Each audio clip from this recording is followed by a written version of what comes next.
Selles videos tahan ma teile rääkida lahti tingimustega ja tingimusteta armastuse ehk selle energia, kuidas see töötab vanas ajas ja uues ajas, millele me oleme nimeks pannud armastus. Vanas ajas ehk egopõhiselt, karmapõhiselt, orja energiapõhiselt oli armastus tingimustega. Ma armastan sind siis, kui sa oled hea laps, kui sa oled tubli tööline, kui sa oled armastav mees või naine, siis ma armastan sind. Ehk seati tingimusi teisele ja iseendale. Armastus oli pigem teistele suunatud, et teistele head meelt teha, et teistel oleks kõik hästi ja unustati ennast, armastamast, märkamast ja tunnustamast. Vanas ajas oli ka klammerdumine üks armastuse vorme. Klammerduti ühe kellegi külge ja mindi illusiooni, et siis ju tuleb armastus, kui ma pühendun sellele ühele. Aga samamoodi unustati ennast ja enda seest ei leitud seda armastust. Mis tähendab tingimus armastuses? Ongi see, et hakatakse teineteist tahtma muuta. Ma muudan sinu pärast endas midagi ja sina peaksid olema see hea laps ja muutma selle, siis sa oled minu jaoks piisav ja siis ma alles armastan sind. See on nagu lõputu ring, mis ei lõpe ega ei lõpe ega ei lõpe. Keegi ei olnud kellegi jaoks piisav ja kõikidel olid mingid probleemid ja vead. Näiteks näide, et ma armastan sind, sinu nina, silmi, aga vaat kui koju tuled, siis need kõrvad ja suu jäta ukse taha. Ehk ei võetud inimest sellisena, nagu ta on. Ja ei õpitud tundma inimest, vaid taheti, et ta oleks selline, nagu ma arvan ja oletan, et sa võiksid olla. Arvamus ja oletus ei ole fakt. Uues ajas ehk karmavabalt, egovabalt ja orja energia vabalt ehk kuldenergias, kus energia ei käi läbi süü, häbi ja kahetsuse, läbi vere, higi ja pisarate, vaid käib läbi rõõmu, õnne ja armastuse, hoidmise, mõistmise ja õnnistuse. Ja uues ajas on esikohal inimene ise ja enesearmastus, mitte egoistlikult, et sina pead armastama mind nii, nagu mina sind, vaid isetult. Kui mina olen endaga rahul ja armastan ennast täpselt sellisena, nagu ma olen, siis sina saad mind tundma õppida ja võtta sellisena, nagu ma olen. Kui ma ise usun endasse ja tean enda väärtust, siis ma oskan ka seda väljendada, mis mulle meeldib ja mis ei meeldi. Uues ajas ego ei ole. Mis on veel tingimusteta armastuse juures ilus?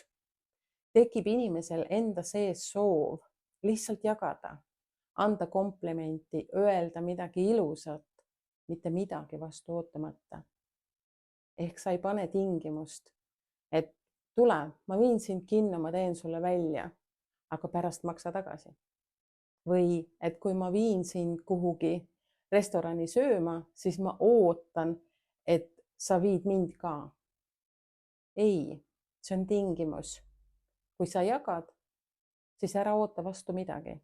Ehk kõik, mis sa lased vabaks, saad sa ilma tingimusteta. Esimesel kohal on enesearmastus tingimusteta. Mis on see päris puhas, ehe armastuse energia? Mida ta peaks meie sees tekitama? Mis tunde ta peaks meile andma? Esimesel kohal on armumine, sest armumine on armastuse seeme.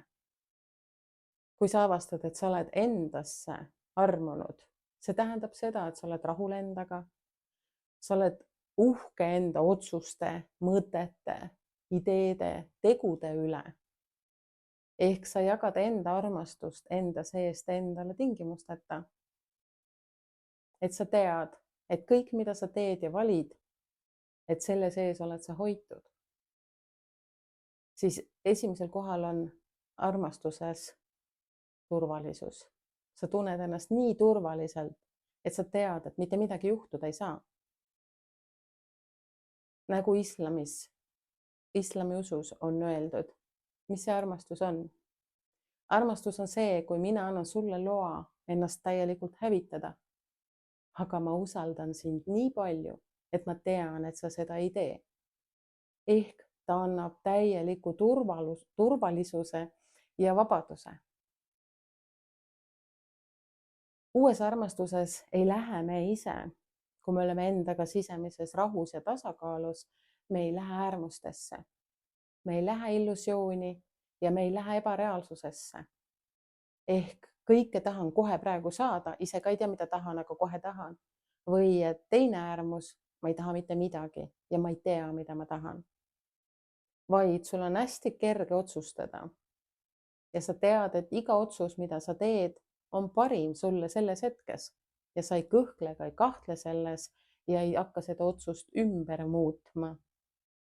Vaid sa oled tasakaalus, otsustad ja tegutsed hästi kergelt. See toob endaga kaasa selle, et sa ei karda ennast kehtestada. Ehk südamel on kerge öelda ei.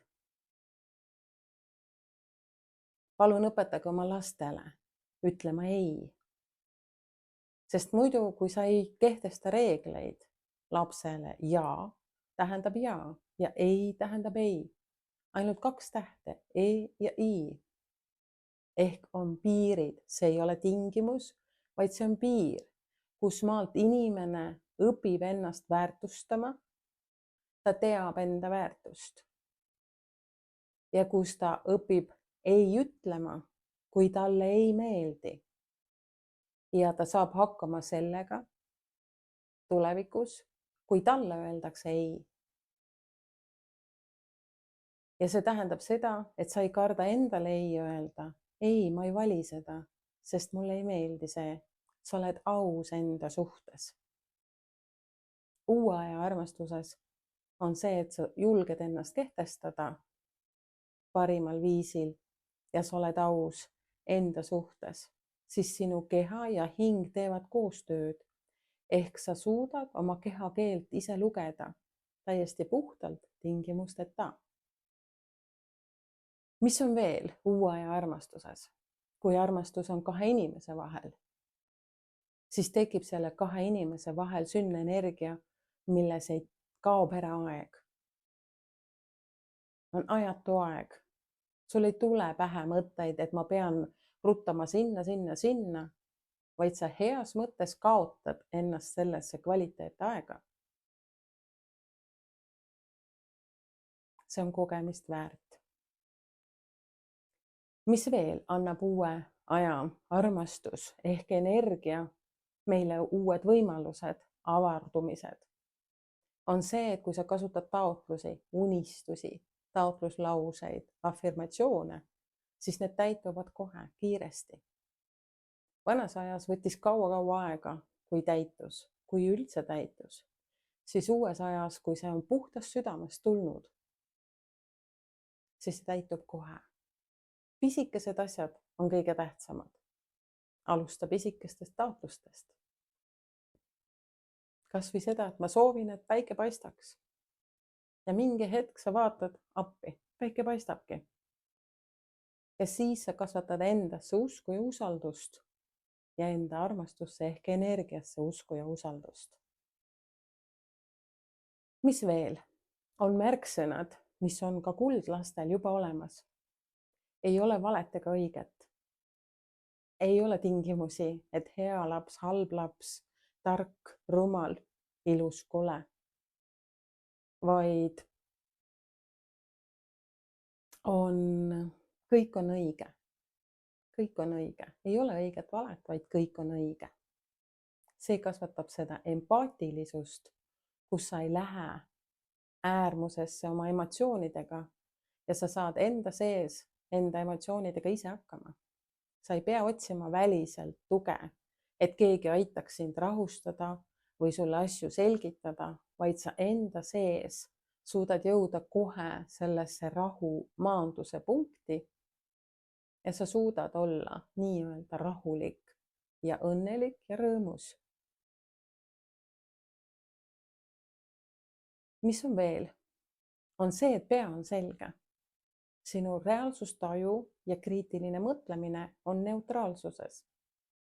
Sa saad kohe aru, kas see on sinu jaoks või ei ole sinu jaoks, kas sulle meeldib või ei meeldi ja sa julged seda ka väljendada, mitte isekalt, vaid isetult. Ja siis sa ei kaota ennast maailma ära. Ja kui kaks ennast päriselt tingimusteta armastavat inimest kokku saavad, või 3 või 4 või 5, siis tekib ruumis kohe see energia.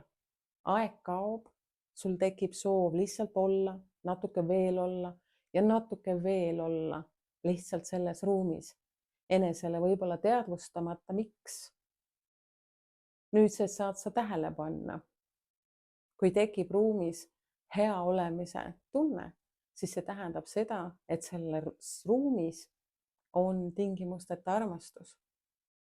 Kui sul tekib soov mõne inimese puhul lihtsalt talle midagi anda, mitte midagi vastu ootamata, kinkida midagi ja ilma rahalist väärtust juurde panemata, siis tea, et oled astunud suure sammu iseendale lähemale.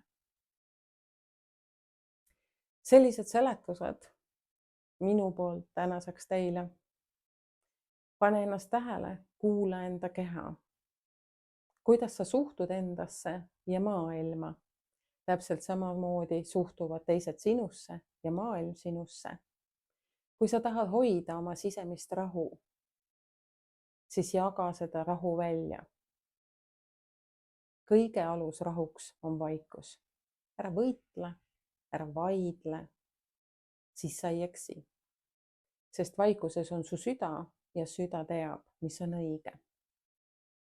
Soovin kõigile mõnusat armastuse kogemist ja jagamist, vabalt ja tingimusteta. Selgelt nägemiseni.